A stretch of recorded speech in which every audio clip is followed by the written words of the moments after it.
Consensus is immensely dangerous in science. I'm very serious about that. Very dangerous. That is not how science progresses.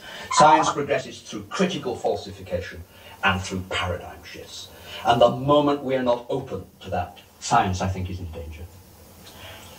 I couldn't agree with you more, Philip, except the fact that we are approximating towards a better understanding where we're heading. Where we are now is better than where we were 10 years ago, or 20 years ago, or 30 years ago. Even within paradigm shifts, we do have that. I think you've got to acknowledge that, surely. But the trouble, yes, models are weak in terms of falsification, because they can only really be tested against historical contingencies and future measurements. That's one of the big problems.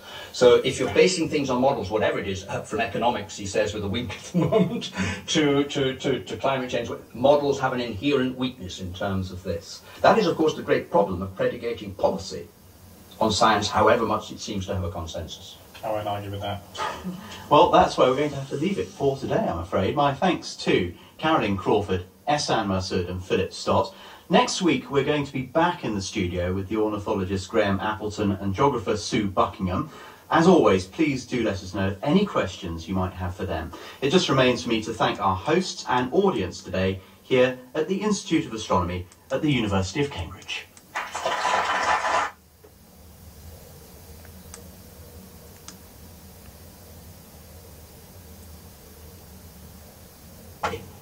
To the use of models which we actually know to be wrong.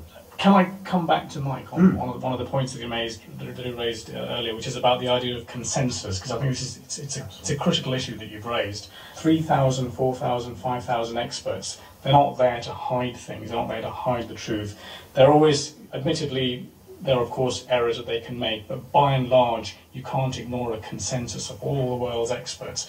I wouldn't myself want to live in a world where, that kind of expertise is ignored.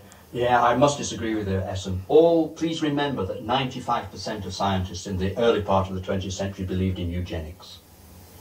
Consensus is immensely dangerous in science. I'm very serious about that. Very dangerous. That is not how science progresses. Science progresses through critical falsification.